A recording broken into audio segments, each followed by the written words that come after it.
Алтын Орданың ұлы ханы Жошының сенімді бас уәзірі болыпты. 7 жыл жер бетін шарлап, алыс сапардан оралған уәзірді хан шақыртып алып, көрген білгенін сұрапты. Саруалдың арығы деген жерде болдым. Ордалы құланның мекені екен.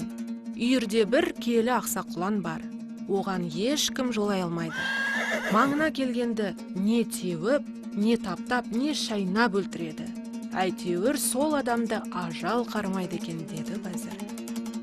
Ханның қасында отырған баласы: «Оу, ақсақал, мен адамды жылқы не құлан теуіп өлтіреді дегенге сенбеймін», депті.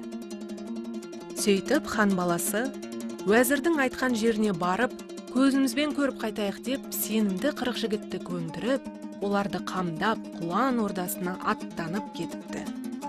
Уәзір айтқандай, Саруалдың арығы құлан ойнағына айналған жер екен.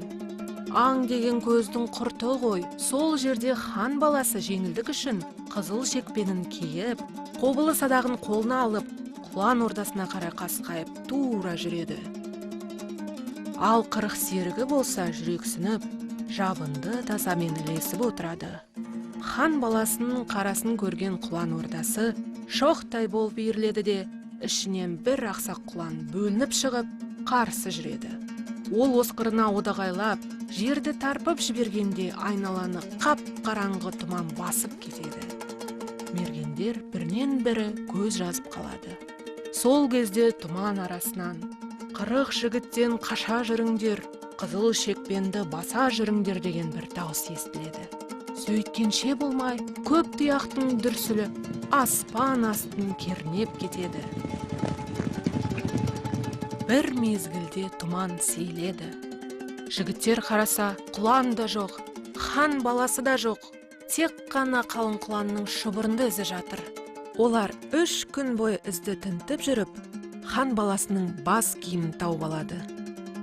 40 жігіт қайғырып елге оралады. Болған жағдайды ханға хабарлауға еш қайсының жүрегі дауаламайды. Хан болса, жігіттердің келгенін естіп, «Балам жазым болған-ау» деп уайым шегеді. Ол аласұрып: «Кім-кім менің алдыма балаң өлді деп келетін болса, соның көмейіне қорғасын құйылады» деп жарлық етеді. Ел жұрт ханға баласының өлімін естіртудің еш амалын таба алмай дал болады. Сонда Ноғайлыдан шыққан Кетбұқа деген күйші нар тәуекелге бел буып хан сарайына келеді. Келсе, хан қайғыға қамалып теріс қарап жатыр екен. Күйші орданың ортасына тізе бүгіп, домбырасын тарта бастайды. Екпіндеп естілген сарынға хан елең етіп құлақ түреді. Домбыра үні оның көз алдына баласының арындап, құланды қойдай қайырып жүргенін елестетеді. Келесі сәтте серпи қағылған домбыра үнінен хан 1000 сан тұяқтың дүбірін естиді.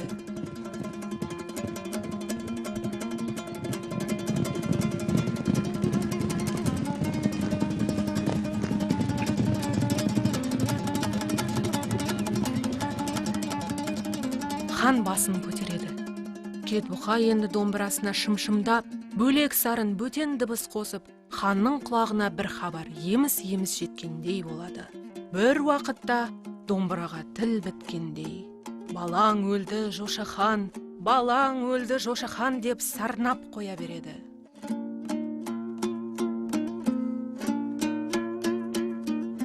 Сонда хан басын көтеріп: «Бұл сенің тартар күйің емес, менің естір хабарым емес. Балаң өлді, Жошы хан деп тұр ғой мына домбыра» дейді. Сол уақытта Кетбұқа: «Тақсыр-ай, балаңыздың өлімін өзіңіз естірткеніңіз не болғаны?» деп уәж айтады. Мысық ұрған хан: «Қап, ауырлықты өзіме аударып кеттің-ау. Бірақ сен жаман хабардың аузымнан шыққаны үшін жазаланасың. Күйшіні Айдаһар үңгірінің аузына апарып тастаңдар» деп нөкерлеріне әмір береді. Ханның нөкерлері Кетбұқаның қолына домбырасын ұстатып, Айдаһар үңгірінің аузына әкеліп тастайды. Үңгірден адам иісін сезген Айдаһар шығып, Кетбұқаны жұтуға оңтайланады.